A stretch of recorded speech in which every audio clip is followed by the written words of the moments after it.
Welcome to FOSI Radio. We are broadcasting from the central campus of Christ University, Bengaluru. FOSI Radio was brought to you by the Department of Media Studies, Christ University. For all those who are looking for a platform that focuses on communities, commons, climate, and communication, this is the place to be. What's more, this station is run by a diverse community of students and dedicated faculty members. Tune in to experience hard hitting interviews, fact checks and myth busting, on ground stories, campus news, and more. I am Diya Dhananjayan, your host for today.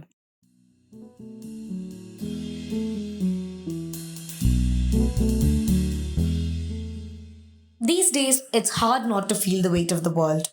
From the climate crisis and natural disasters to geopolitical conflicts and man made genocides, from the fight over scarce resources to riots fueled by religious bigotry, distress seems everywhere. At Christ University, the Center for Peace Praxis undertakes the task not to merely profess peace, but to bring it into everyday action. Our student journalist Steffi Christina talked to Dr. Padmakumar MM, Director of the Center for Peace Praxis, on the aims, objectives, and missions of the center. Everywhere around us, there is distress, rising climate threats, constant stress amidst communities, unending strifes and wars. Peace is not just about the absence of conflict. It is about learning how to live with balance, compassion, empathy, and responsibility. Without it, both people and planet pay the price. At Christ University, the Center for Peace Praxis brings this vision to life. It's not a talk, it's a practice. Individual choices matters, but so does collective action. And that's exactly what the Peace Praxis is working toward. To understand how work takes form, here is Dr. Padmakumar, the Director of the Center for Peace Praxis. The Center for Peace Praxis is an initiative of the Christ University campus, and prime idea is to promote peace literacy and to create a culture of peace. That's the outlook with which the center has been created.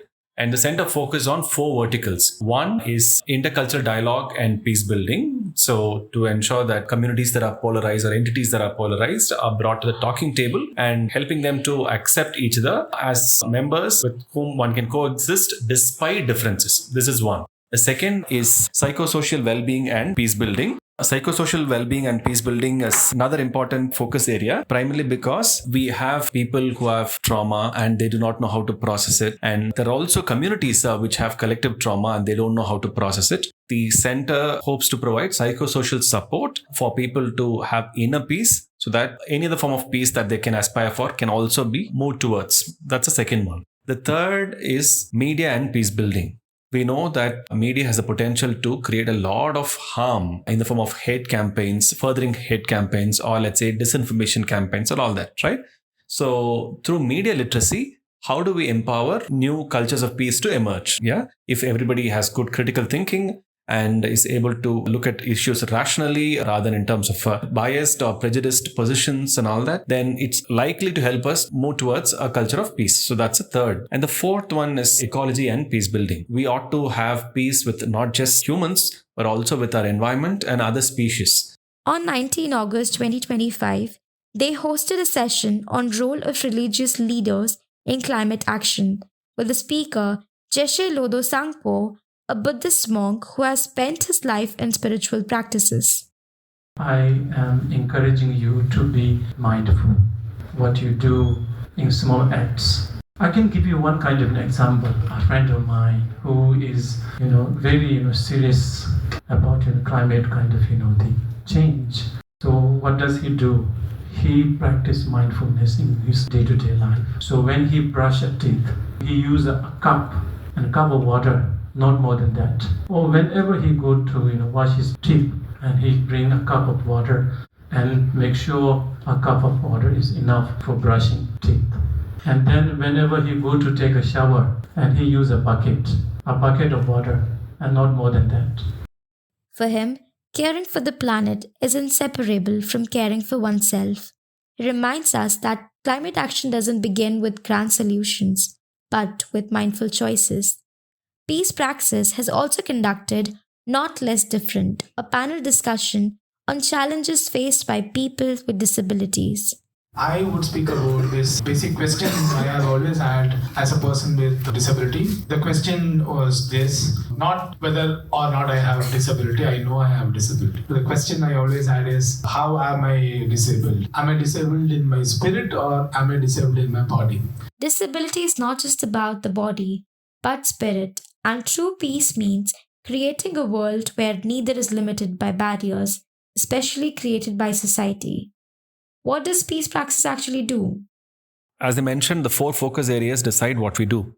We have conducted a lot of workshops in the past and we continue to do that. One, for example, people might want to get a sense of what is peace building as a domain. So Foundations of Peace Building is a workshop that we have offered.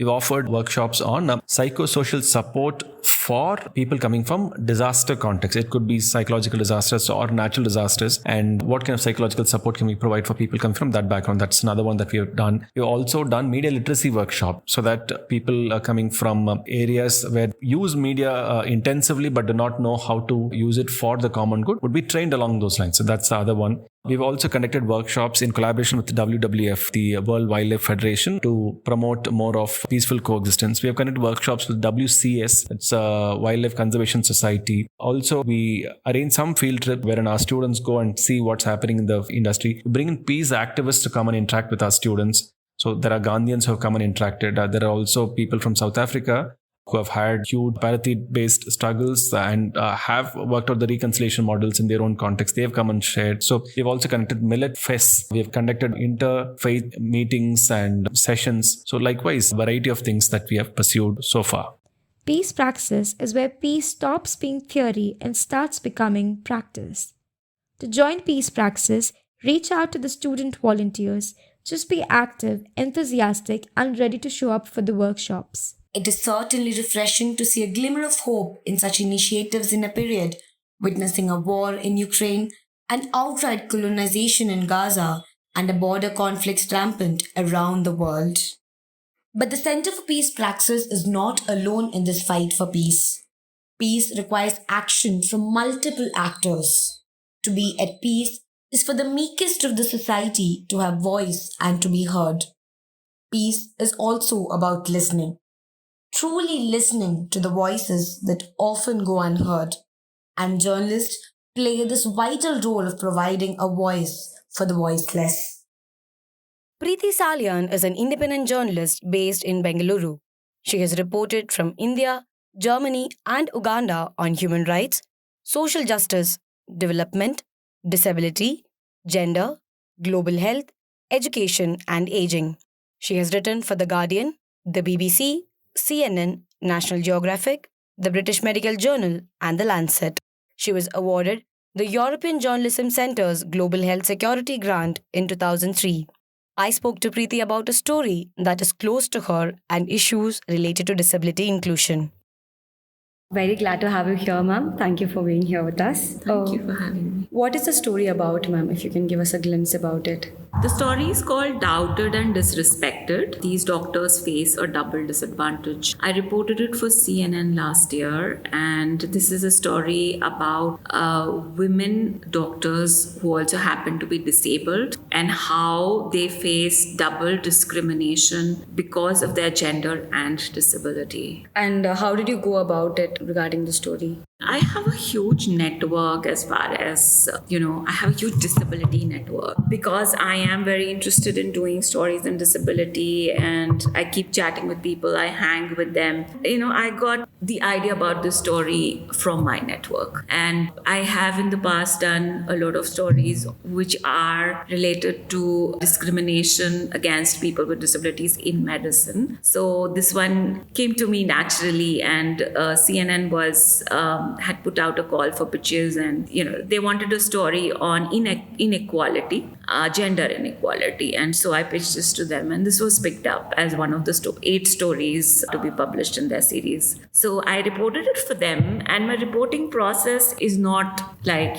just rush and ask people, I want to interview you and this is my deadline. I usually give people time, ask them in advance, ask them what is convenient to them, and then I sit with them them for 2 to 3 hours at the same time, but at different times. And these interviews were done online because they could be done online. So I did that with 3 women doctors with disabilities. I conducted 3 interviews. 2 finally made it to the story. 1 was dropped. But yeah, that is how I give people time, and I sort of, let them choose their convenience and talk when they want to.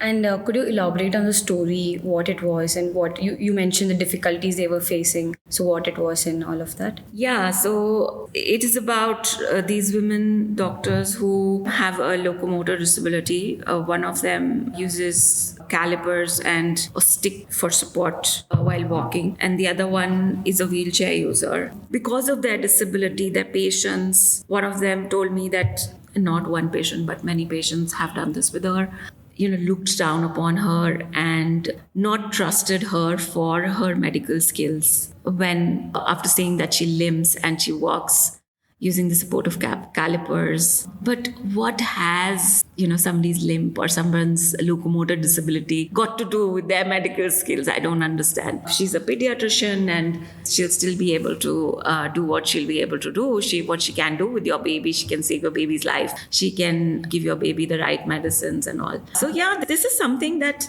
I was really surprised occurs in our country. And of course, it occurs in other countries as well, but more so in our country, as I learned from these doctors.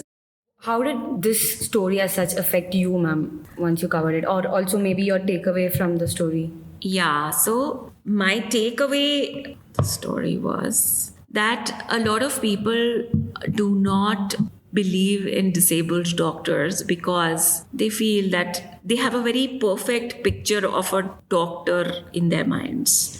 When they go to a doctor, they expect someone whose body is perfect. And when they see someone with a disability, and more so a woman, their trust levels, they drop. And that was really shocking for me. And unfortunately, this happens also because, I tried to find out the reasons for this as to why this is happening in the country and how it can be stopped. But, the story was not just about this. The story was also discrimination at other levels, like, while taking admission as a person with a disability, while being assessed, like, you have counseling for other doctors. But when it comes to doctors with disabilities, they have one extra step.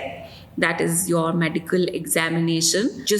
They just try to see how, whether your certificate of disability actually matches your disability or not, and which is conducted by a medical board. And more often than not, that medical board is not very equipped to conduct these tests because they don't have a representation of disability and they don't know much about that disability. So there is a lot of humiliation involved for doctors, candidates with disabilities who want to become doctors, who want to do MBBS or MD. And this is what I learned from these doctors. And when I spoke to them and to other experts who work in this area, I found out that because there is no representation in those medical boards or in the health ministry, in a lot of spaces that can, in the National Medical Council, which is a regulatory body for, the medical students and rules regarding them, because there is no representation of disability, these problems occur. Also, the other thing that I took away was that we need to have, training for doctors regarding disability. They read about disability only as a sickness, as a disease. That is, if a disability is because of a disease. So, like if somebody's paralyzed, then they will know how to treat that person. Mm-hmm. But they will not know how to, talk to that person, how to behave with that person, how to make their spaces accessible for them so that they can have a good experience as any other patient. I think my follow-up question would be similar to it. Like, what can people or maybe even the government do regarding this? Yeah, so the government has to clamp down on the NMC, which is already, the Supreme Court actually has already come up with a judgment But NMC recently released, the Supreme Court said that NMC should come up with guidelines regarding these assessments for disabled doctors, but NMC hasn't really worked on it yet. So that is what is happening. That is the current situation. All right, ma'am. Thank you so much. Thank you for joining us. Through her work, Priti Salian shows us that journalism is not just about telling stories, but about creating space for voices that are too often ignored. Her call for disability inclusion in the media is a reminder that the fight towards peace is one of inclusion. Mysuru Dasara ಎಷ್ಟೊಂದು ಸುಂದರ ಚೆಲ್ಲಿದೆ ನಗೆಯ ಪನ್ನೀರ ಎಲ್ಲೆಲ್ಲೂ ನಗೆಯ. This year, the world famous Mysuru Dasara has found itself at the heart of a controversy. Instead of the spotlight being on goddess Chamundi, elephants, music, and the processions, the debate has turned to who is being invited to inaugurate the 4-century-old traditional spectacle. Our student journalist Shreya GA reports from the press conference by a network of women's groups to express solidarity with Mushtaq. On September 15th, the Karnataka High Court dismissed 4 petitions challenging the state government's decision to invite the International Booker Prize winning Kannada writer, lawyer and activist Banu Mushtaq to inaugurate this year's Mysuru Dasara. The court said that it was not persuaded that inviting someone of another faith infringes the petitioner's legal or constitutional rights. Every year, Mysore Dasara attracts lakhs of visitors worldwide. With a history spanning over 4 centuries, it was officially declared to be the state festival or Nada Habba in 1973. Since then, it has become a 10-day celebration. This year, however, the focus has shifted from elephants and processions to the question of who gets to inaugurate it. Within days of announcement, former Member of Parliament Pratap Simha filed a PIL in the High Court, soon followed by 3 more citizens. They argued that naming Mushtaq as the chief guest hurts Hindu sentiments and the inauguration must follow tradition. On September 9th, Mysore police blocked the Hindu Jagarana Vedike's Chamundi Hill Chalo protest against the decision and the Dalit Mahasabha's counter march in support of it. Amid these tensions, a press conference was organized in Bangalore on September 11th by Naveddu Nilladiddare, If We Do Not Rise, a network of women's groups to express solidarity with Banu Mushtaq. The panel included Kannada scholars and activists such as Dr. Akai Padmashali, Vasundhara Bhupati, Dr. Sunandamma, Dr. R. Purnima, and D.N. Gayatri. Speakers at the event said that opposing Mushtaq's selection was discriminatory and attacked Karnataka's plural traditions. Akai Padmashali also remembered Gauri Lankesh, drawing parallels between her fight for secular values and today's battle against communal forces. Speakers reminded that in 2017, the festival was inaugurated by celebrated Kannada poet K.S. Nisar Ahmed without any opposition, explaining that the current uproar is less about tradition and more about targeting Banu Mushtaq. Speaking about the issue, Gauramma, a leader at All India Democratic Women's Association, urged the government to provide security to Banu Mushtaq. It is the responsibility of the state government to provide tight security to Banu Mushtaq when she attends the inauguration. It is the state festival and must be treated as such, with no external angles given to it. ಬೇರೆ ಬೇರೆ ಥರ ಇದನ್ನ ಆಯಾಮಗಳನ್ನ ಕೊಟ್ಟು ನೋಡೋದಾಗಬಾರ್ದು ಅನ್ನೋದು ನಮ್ಮ intention. The controversy traces back to Mushtaq's remarks in 2023, where she asked why Kannada is personified only through goddess Bhuvaneshwari, which she said excludes minorities.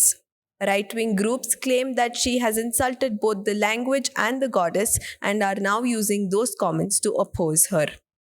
The women's collective argued that this uproar was not just about tradition, but about patriarchal and communal forces who are trying to silence a woman who speaks for justice.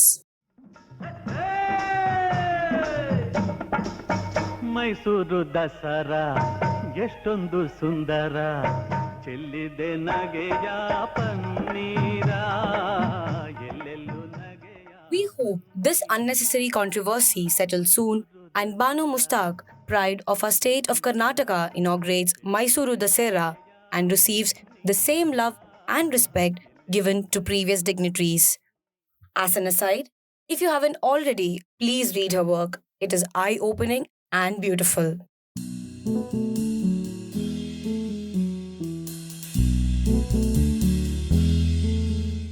That brings us to the end of this episode of Campus Calling. Thank you for listening to this podcast, and as always, stay curious and tune in for more. This episode was edited by Aditya Srinivas and illustrated by Vernika Singh.